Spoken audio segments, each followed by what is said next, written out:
A substância do voto é a vontade individual. Votos não são fungíveis. E se alguém disser que a amostragem é para mostrar o funcionamento do equipamento, o enredo piora. Porque olhar o que uma máquina faz não significa que eu sei o que a outra máquina faz. Queridos amigos, sejam todos bem-vindos uma vez mais ao seu canal de notícias, política, críticas e análises. No vídeo de hoje trago um recorte de uma notícia absurda, porém com uma análise preciosa e crítica. Vamos reagir juntos a essa matéria? Quero esclarecer isso aqui porque eu tenho sido perseguido no meu estado, massacrado, porque ajo aqui como cidadão. Aqui está escrito, eu sou procurador do estado de Mato Grosso do Sul, para que os senhores saibam que eu sou um profissional do direito, alguém que está há 30 anos trabalhando com direito público, estudando direito público e a hermenêutica constitucional. Mas eu não estou aqui como procurador de estado, até porque o órgão do qual faço parte não tem nenhuma atribuição no campo político, nenhuma. O órgão que faço parte é o equivalente da AGU. Meu trabalho é representar o estado de Mato Grosso do Sul. Eu tenho um mandato de lei para representar o estado de Mato Grosso do Sul e nesse mandato nenhuma atribuição eleitoral. Então entendam claramente, estou aqui como um cidadão brasileiro, um profissional do direito para falar o que entendo sobre o direito, sobre esse tema. É uma pena que o ministro do STF já tenha ido embora e ele tenha vindo aqui e não tenha dito absolutamente nada sobre a ciência do direito. É uma pena. E eu quero dizer aos senhores, por que há 28 anos este Congresso e o povo brasileiro, quando trata desse assunto, discute informática, discute matemática, probabilidades. Esse assunto não é da matemática, não é da informática. As proposições racionais a respeito desse assunto estão na ciência do direito. Democracia, cidadania, voto, princípio constitucional da publicidade, as cláusulas pétreas, tudo isso é matéria da ciência do direito. Não é da informática, não é da medicina, não é da engenharia. Eu admiro muito o professor Amilcar, professor Pedro Rezende, que está aqui em algum lugar, mestre Oda. Se os senhores sentarem para conversar com esse homem sobre matemática, os senhores ficarão impressionados com o conhecimento dele. Mas o Estado não se constitui dessa disciplina. O Estado está na ciência do direito. E o que os ministros do STF tratam, ao repelir o que os senhores fazem nessa casa, tratam por meio de falácias jurídicas. Se as proposições que orientam o trabalho dessa casa são orientadas pela matemática e pela informática, é muito fácil para eles refutarem o que os senhores fazem aqui. E por que eles insistem em manter o sistema desse jeito? Porque são eles que controlam a eleição.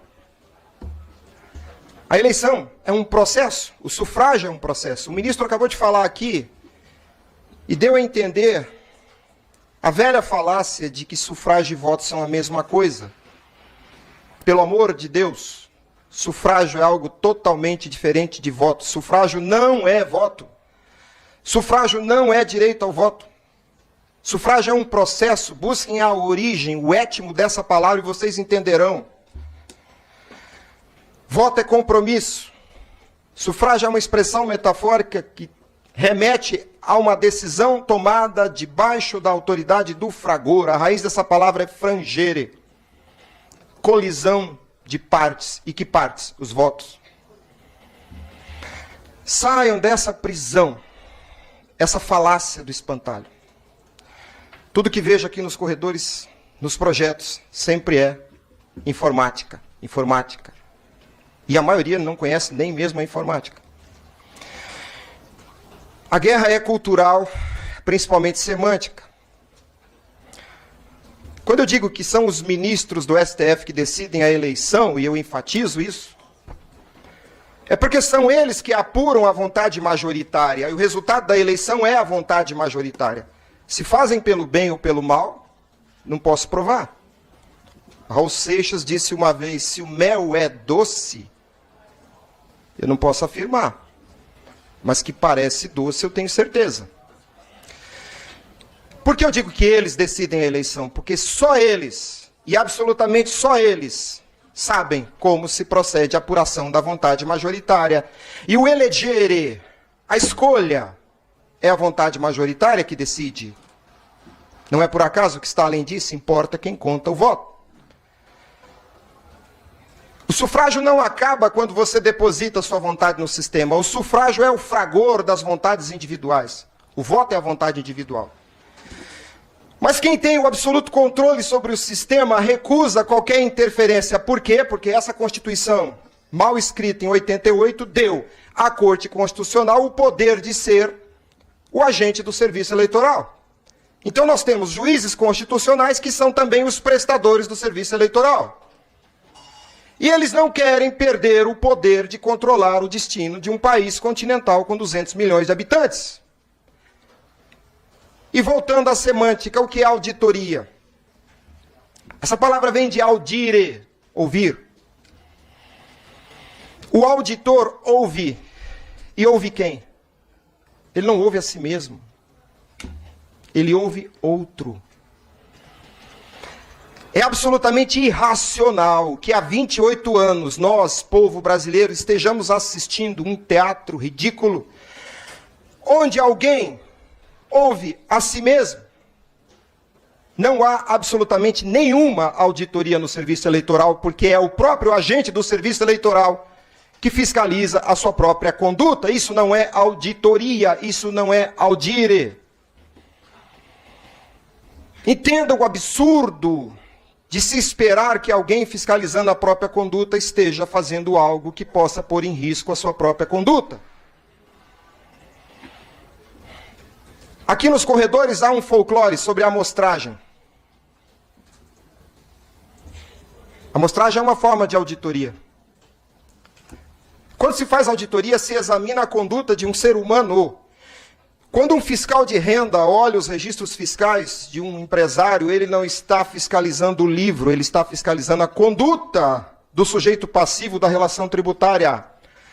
Quando se pretende fazer uma auditoria dos atos do serviço eleitoral, o que está se fiscalizando é a conduta dos agentes do serviço eleitoral. Não é a urna eletrônica, meu Deus. A máquina não é sujeito de direito e obrigação. Ocorre que o sujeito que presta um serviço através de um certo instrumento, ele se põe a fiscalizar o próprio instrumento e ao final conclui que aquilo que ele fez está muito bonito. Quem propõe a amostragem abre uma porta gigantesca para que isso continue a ser assim. Porque a eventual amostragem será novamente conduzida por aqueles que deveriam estar sendo fiscalizados. E a amostragem é uma operação técnica que se faz quando o universo amostrado é conhecido na sua substância. A substância do voto é a vontade individual. Votos não são fungíveis. E se alguém disser que a amostragem é para mostrar o funcionamento do equipamento, o enredo piora. Porque olhar o que uma máquina faz não significa que eu sei o que a outra máquina faz. Vejam, o problema é semântico. Uma outra proposição folclórica que tenho ouvido aqui, tem que ser por PEC, porque PEC é mais forte. Estudem o controle jurisdicional de constitucionalidade. O controle de constitucionalidade julga qualquer espécie normativa. Emenda constitucional também pode ser julgada inconstitucional.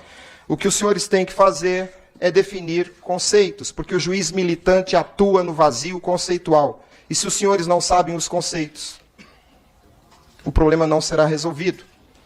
Muitas vezes eu chego em algum gabinete e o parlamentar me diz, não precisa falar comigo, você já tem meu voto. Senador, deputado, eu preciso que o senhor entenda o assunto. Se o senhor faz um projeto de lei para repetir simplesmente vai ter voto impresso, o senhor não resolve o problema. O senhor precisa dizer o que é o sufrágio. Qual a natureza jurídica do sufrágio? Por que o princípio da publicidade se aplica sobre o sufrágio? Quando ocorre o escrutínio do voto? Os senhores precisam entender por que a Corte Constitucional da Alemanha recusou o voto eletrônico. E as razões são jurídicas, não são matemáticas nem informáticas. Houve uma lei em 95, 9.100 e 95. 10.402, 2002, ambas prevendo voto impresso. Depois, 10.740, 2003, criando a virtualização do voto. Depois uma nova tentativa em 2009, 1234, 2009, depois em 2015, 1365, 2015. O que essa norma dizia? Vai ter voto impresso. Não há nenhum conteúdo jurídico nessa frase. Este Congresso recentemente tomou uma atitude inteligente quando tratou do tema do marco temporal. Este Congresso definiu o instituto jurídico. Os senhores fazem fonte da lei. Os senhores é que têm o mandato, a investidura política para dizer o que é o instituto jurídico. O juiz militante atua no vazio conceitual como prevê o artigo 4º da Lei de Introdução ao Direito. Vejam, o tempo já acabou. Nós temos que afastar palavras como confiança. Confiança é confidere, fidere, fides, fé. O Estado é laico, eu não tenho que atribuir fé a nenhum servidor público, seja ele ministro ou não. A rigidez do ato do agente público só se dá se houver cumprimento aos princípios. E o princípio constitucional da publicidade tem sido maltratado. Eu vi da boca de um assessor jurídico aqui nesta casa que público é o ato do agente público. Não, senhor, público é o atributo do ato, não do agente. Tem muito agente público cometendo atos que não são públicos. Entenda, público é aquilo que está na compreensão do povo, porque público, esse adjetivo, significa do povo. O povo deve se apropriar pela compreensão do ato do escrutínio. Nós fazemos eleição desde 1996 num método ilegal, inconstitucional, antidemocrático e fascista. Porque aquilo que era do povo passou a ser do Estado, para o Estado, pelo Estado. Isso é fascismo. Isso é fascismo. Muita coisa pode se dizer mal, ruim, de Getúlio Vargas. Mas uma coisa ele acertou. Ele tirou a eleição da mão dos coronéis e seus bacamartes e suas milícias, quando deu ao voto um corpo concreto. Em 80, reiniciaram a tentativa de tornar o voto virtual apenas potência. Brizola começou essa luta. Brizola. Brizola. Isso não é uma pauta da esquerda ou da direita, é uma pauta da democracia. Se o voto é eletrônico, senhores, o voto é feito de elétrons. Nenhum ser humano nesta sala tem nenhum sentido atribuído por Deus que lhe permita conhecer elétrons. E há uma cláusula em qualquer Constituição. O voto deve estar sob uma relação direta de domínio. Esse é o conteúdo teleológico daquela cláusula mal escrita na Constituição de 88, chamada voto direto. Não é o voto que é direto. É tua relação sobre o voto. Você não estabelece uma relação direta de domínio sobre um punhado de elétrons. É por isso que Israel dá ao voto um corpo concreto. Por que eu estou citando Israel? É a ponta da tecnologia no mundo. Senhores, se o voto não tem corpo, matéria, ele não existe. Sabe por que eles dizem que não há fraude, nem há prova de fraude? E eles têm razão. Porque o próprio voto não existe nesse sistema.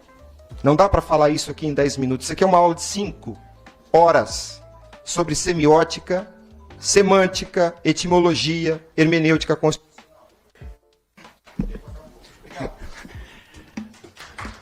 Apesar do absurdo dessa notícia, a gente ainda tem um alento, uma ponta de esperança por dias melhores, com profissionais da comunicação deste gabarito para poder nos informar, nos alertar e principalmente nos trazer a verdade. Comente aí o que você achou dessa análise, deixa a sua curtida para ajudar o vídeo na plataforma e te espero no próximo vídeo. Um forte abraço.